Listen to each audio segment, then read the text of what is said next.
Hi this ధనుష Komal. ఇవాల్టి video parents పిల్లలు అందరూ కూర్చొని చూడాల్సిన వీడియో ఇది. సో మన గెస్ట్ వచ్చేసి సైకాలజిస్ట్ సండ్ర సుధీర్ కుమార్ గారు ఉన్నారు. అందరికీ సుపరిచితులు, వారితో మాట్లాడదాం. నమస్తే సార్. నమస్తే అండి.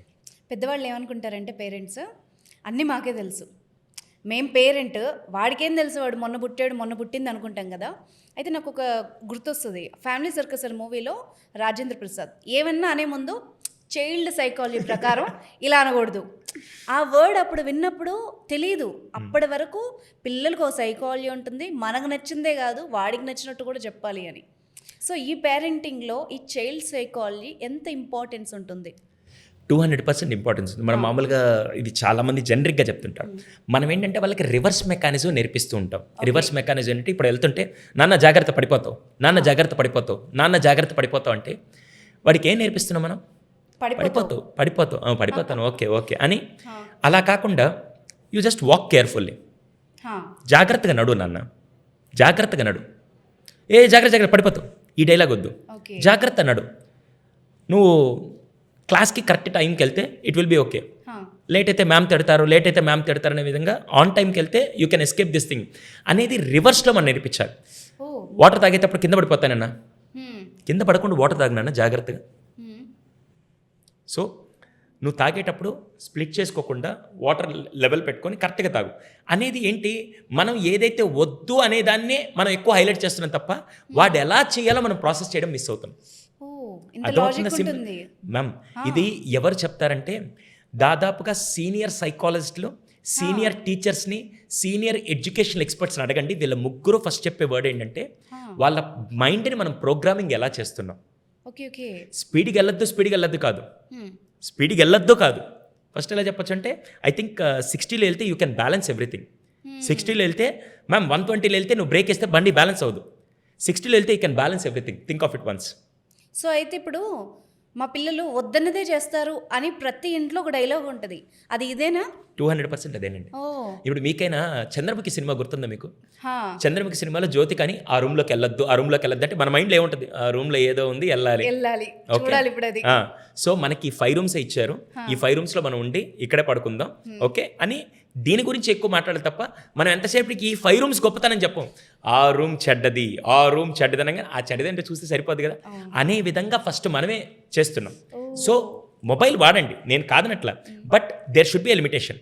ఆ లిమిటేషన్ కూడా ఏంటంటే ఇప్పుడు మొబైల్ చూడొద్దు అంటే నువ్వు అటు వెళ్ళమ్మా నేను చూస్తాను అనే విధంగా ఉండదు. నీకు 30 minutes టైం ఇస్తుంది, 30 minutes అయిపోయిన తర్వాత unit get into some other work. 30 minutes తర్వాత నేను మొబైల్ ఇవ్వను. So how you're framing is very important. నేను ఇప్పుడు ఒక విషయం చెప్తాను, చిన్న ఎగ్జాంపుల్ చెప్తాను. మీరు వంట చేసి పెట్టారు మ్యామ్, మీ ఇంట్లో వాళ్ళు మొత్తం డైనింగ్ టేబుల్ మీద కూర్చొని భోజనం చేస్తున్నప్పుడు 5 వంటల్లో ఒక వంట బాగాలేదు. వాళ్ళు నేరుగా చెప్పడం ఏంటంటే ఏంది వంట ఇలా చేసావు, అసలు నీకు నిజంగా గుత్తొంకాయ వండడం రాదా, ఏంటి ఇలా ఉండేవు, అసలు కామన్ సెన్స్ లేదా, ఈ టేస్ట్ లేదు పాడు లేదు అని చెప్పి అన్నారనుకో. అప్పుడు మీకు ఎలా అనిపిస్తుంది, మిగతా 5 వంటలు బాగున్నాయి కదా, అది కూడా మెచ్చుకుంటే కొద్దిగా బాగుండేది, ఇది ఒక్కటి బాగాలేదు, సంథింగ్ ఏదో వెంట రాంగ్ అని చెప్పి. అలా కాకుండా సెకండ్ కేసు, అసలు ఈరోజు ఆ వంటలు అయితే సాంబార్ అయితే నెక్స్ట్ లెవెల్లో ఉంది, ముద్దపప్పు కూడా అసలు ఈరోజు ఆవకాయ ముద్దపప్పు తింటుంటే అసలు నీ చేతి వంట చాలా బాగుందని ఇంట్లో వాళ్ళు చెప్తూ, గుత్తొంకాయ ఎందుకో ఈరోజు ఇవన్నీ చేసేసరికి లాస్ట్లో కొద్దిగా ఎనర్జీ తగ్గిపోయేది, బాగా చేయలేకపోయావు, కానీ నువ్వు చేసిన వంట అయితే నెక్స్ట్ లెవెల్ ఉంటుంది, ఆ గుత్తొంకాయ ఎవరు చేయలేరు అని చెప్పి వదిలేస్తే నెక్స్ట్ టైం 6 వంటకాల మీద కాన్షియస్గా చేస్తారా చేయరా? మోటివేషనల్గా ఉంది ఇలా చెప్తే. ఇప్పుడు రెండింటికి తేడా ఏంటి? రెండింటిలో నేను ఏం చెప్పాను, గుత్తొంకాయ టేస్ట్ బాగాలేదని నా మెసేజ్ చెప్పాలి. ఏం చెప్పాను నేను అంటే మనం చెప్పే మెసేజ్తో అవతల వాళ్ళ బిహేవియర్, అవతల వాళ్ళ ఆలోచన విధానం మారాలి అంటే మనం చెప్పే మెసేజ్లోనే ఉంటుంది. కరెక్ట్. ఇది చాలా వరకు మిస్ అవుతాం. మనం ఏం చేస్తామంటే నేను పేరెంట్ని, నేను చెప్పాలి వీడు వినాలి. ఎవడి కోసరా, నీ వయసు ఎంత నా వయసు ఎంత, నీ వయసు 5 సంవత్సరాలు నా వయసు 30 సంవత్సరాలు చూసుకుందాంరా. ఇదేమన్నా భాష రేంజ్లో చెప్తే వాడికి మళ్ళీ ఎలా చెప్తారు తెలుసా, ఒక్కసారి చెప్తే 100 సార్లు చెప్పినట్టు కాదు, వీళ్ళు దాన్ని 1000 సార్లు చెప్తారు. కరెక్ట్. కానీ వారికి అర్థమయ్యే రేంజ్లో ఒక్కసారి మాత్రం చెప్పరు. ఇదే ప్రాబ్లం. సో ఇవన్నీ ఏంటంటే పిల్లలు నేర్చుకోవడం కాదు, పేరెంట్సే నేర్చుకోవాలేమో అనిపిస్తుంది. రైటా? నేను ఎందుకు అంటే అది కూడా చెప్తాను మ్యామ్. ఇది ఈ టైంలో ఎందుకు ఇంపార్టెంట్ అంటే పక్కన అదేదో చేతపడి చేసేవాళ్ళు, ఆ లాంగ్వేజ్లో చెప్పాలంటే శుద్ర శక్తులు లేకుంటే చెడు వాతావరణాలు ఇంటి చుట్టుపక్కల ఉన్నప్పుడు, ఇంతకుముందు యూజింగ్ దిస్ టర్మ్ డ్రగ్స్ లేవు. ఒక 20 ఏళ్ల క్రితం డ్రగ్స్ అనేవి ఎక్కడో ఏదో ఫారిన్ ప్లేసెస్లో మాత్రం ఉండేది అయ్యో కాస్త సినిమాల్లో చూసేవాళ్ళం. సినిమాల్లో చూసాం. ఇప్పుడు మారుమూల పల్లెటూరులో కూడా వెళ్ళేంత దారుణానికి వెళ్ళిపోయాం. అవునా? రెండోది ఇటు సో కాల్డ్ సైబర్ క్రైమ్స్ కానీ, బెట్టింగ్స్ కానీ, లోన్ యాప్స్ కానీ, ప్లస్ ఈ దరిద్రపు సోషల్ మీడియా డిఫరెంట్ థింగ్స్ ఏదైతే ఉందో, ఈ స్నాప్చాట్లు, ఈ దరిద్రాల్లోకి వెళ్ళిపోయి దాంట్లో పడ్డం కానీ, అండ్ ముఖ్యంగా అన్నిటికంటే ఏంటంటే గేమ్స్, ఆన్లైన్ గేమ్స్లోకి వెళ్ళిపోయిన తర్వాత ఇవన్నీ మనిషిని ఫిజికల్గా కాకుండా మానసికంగా పిల్లల్ని ఎఫెక్ట్ చేస్తున్నాయి. ఇటువంటి టైంలో వాడిని హెల్తీగా పెంచడం అంటే ప్రోటీన్ ఫుడ్ పెట్టి మామూలు న్యూట్రిషియస్ ఫుడ్ పెంచి పెట్టడం మాత్రమే కాదు, వాడిని హెల్తీగా పెంచడం అంటే ఫిజికల్ హెల్త్తో పాటు మెంటల్ హెల్త్గా కూడా స్ట్రాంగ్గా చేయడమే ఈరోజు మనం చేయాల్సిన పేరెంటింగ్. అది చేయాలంటే ఫస్ట్ పేరెంట్కి తెలిసి ఉండాలి. ఒక 6వ సంవత్సరంలో ఏం నేర్పించాలి, 7వ సంవత్సరంలో వాడు ఎంత వాటికి ఎక్స్పోజ్ అవుతున్నాడో దానికి ముందే నేను ఏం నేర్పించాలి, ఫ్రెండ్ సర్కిల్ని ఎలా డిజైన్ చేసుకోవాలి, బుల్లింగ్ వచ్చినప్పుడు ఎలా హ్యాండిల్ చేయాలి, ఇవన్నీ పేరెంట్స్ జాగ్రత్త పరుస్తూ పేరెంట్స్ ఎడ్యుకేట్ చేస్తూ ఉంటే వీడు ఎమోషనల్గా స్ట్రాంగ్గా తయారవుతారు.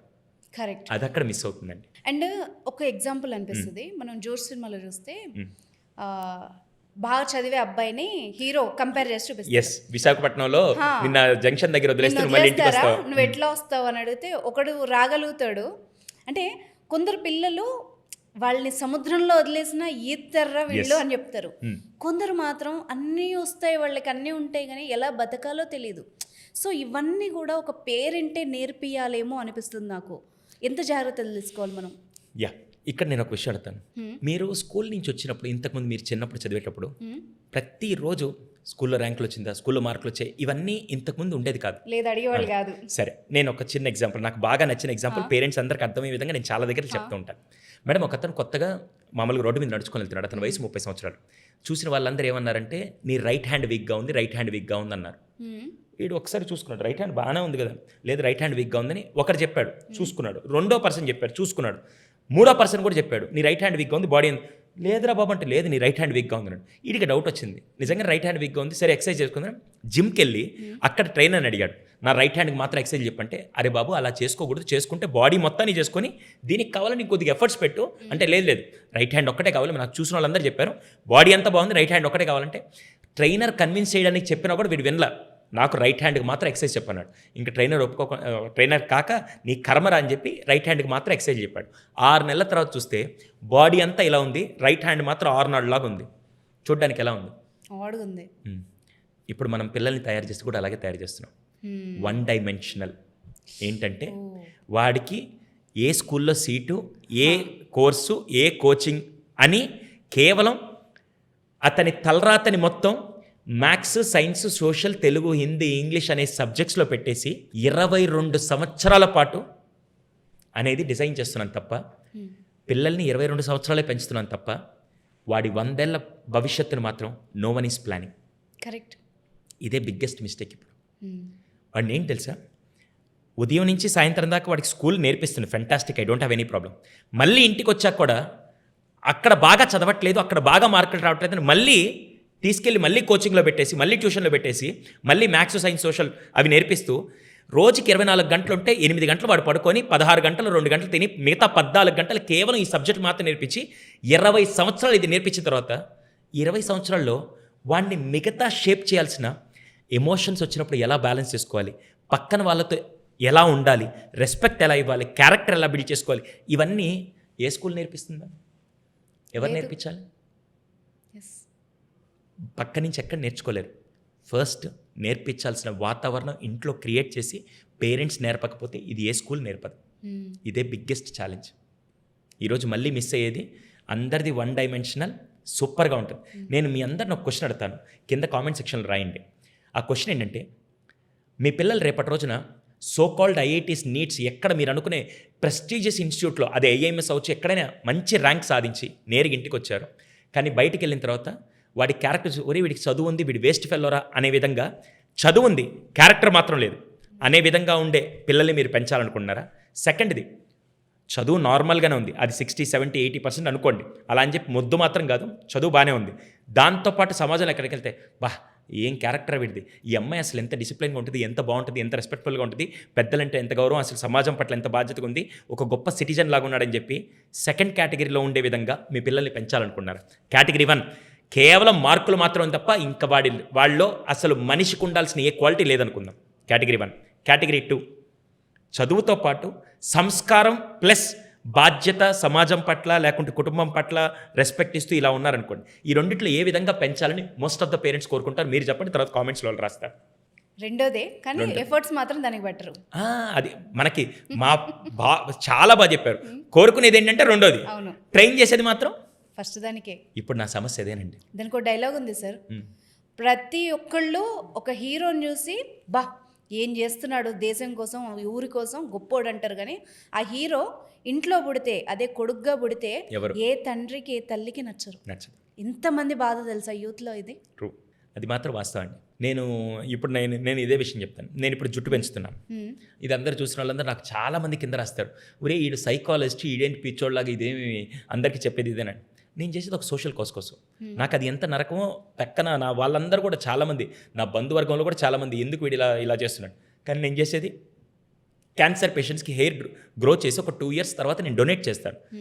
సమాజం పట్ల నేను ఒకటి చేయకపోతే రేపు నా పిల్లలు, ఇప్పుడు నా పాప 6 years, నా బాబు 1 year, రేపటి రోజున మా నాన్న సొసైటీ కోసం ఒకటి చేస్తున్నాడని చెప్పి ఆ వాల్యూ నేను వారసత్వంగా ఇవ్వాలి.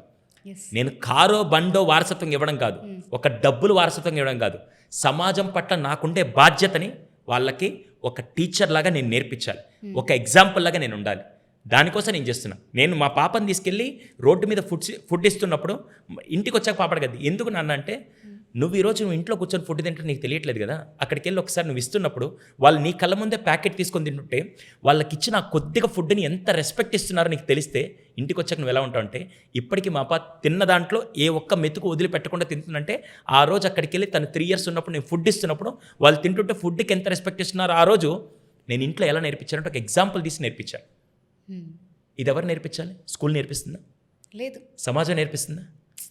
ఒక తండ్రిగా ఒక తల్లిగా కుటుంబ వ్యవస్థలో నేను నేర్పించాల్సింది. అది మన బాధ్యత కూడా. ఖచ్చితంగా అండి. సో ఇది చాలా ముఖ్యం. ఇందుకే ఇప్పుడు పేరెంటింగ్లో ఇన్ని శక్తుల మధ్య మీ కిడ్ని పేరెంటింగ్లో ఒక వాల్యూ బేస్డ్లో పెంచాలి అంటే మాత్రం ఏ విషయాల్లో జాగ్రత్త పడాలి అనేది పేరెంట్స్కి కొంత సపోర్ట్ అవసరం. ఖచ్చితంగా. లేకపోతే వాళ్ళ ఇన్ఫ్లుయెన్స్ ఎలా ఉంటుంది తెలుసో లేదో, నా దగ్గరికి వచ్చే కౌన్సిలింగ్లో 4వ క్లాస్ కుర్రాడు వచ్చి వాళ్ళ పేరెంట్స్ తీసుకొస్తారు, మా వాడు స్కూల్కి వెళ్ళట్లేదు సార్, స్కూల్ డ్రాప్ అవుట్స్, ఎందుకు తెలుసా, నేను యూట్యూబర్ అయిపోతా, నేను ఈరోజు యూట్యూబర్ అయి కోట్లు సంపాదిస్తాను. ఊరే నాకైతే ఫీజులు ఎగిరిపోతాయి. ఆ విషయం తెలుసుంటే అందరూ స్కూల్ మానేసి యూట్యూబర్లు అవుతారు కదంటే, లేదు నేను చాలామంది చూస్తారు అసలు ఆ ఇన్ఫ్లుయెన్సర్ ఒక్కొక్కరు 8 కోట్లు 9 కోట్లు ఫాలోవర్స్ ఉన్నారు, లక్షల ఫాలోవర్స్ ఉన్నారు. అంటే అక్కడ ప్రభావితం ఎవరి ద్వారా వెళ్తున్నారంటే, ఈ ప్రభావితం వెళ్తున్నప్పుడు ఇక్కడ పేరెంట్స్ ఎలా ఇన్ఫ్లుయెన్స్ చేయాలి వాళ్ళని అనేది నా ఎలిమెంట్. ఇన్ని ఇన్ఫ్లుయెన్స్ చేస్తున్నప్పుడు పేరెంట్స్ కూడా ఒక స్ట్రాంగ్ ఇన్ఫ్లుయెన్స్గా ఉండాలి. ఖచ్చితంగా. అది రైట్ వేలో పిల్లలకు అర్థమయ్యే విధంగా ఉండాలి. కరెక్ట్. అదే ప్రయత్నం మనం చేసేది ఇప్పుడు.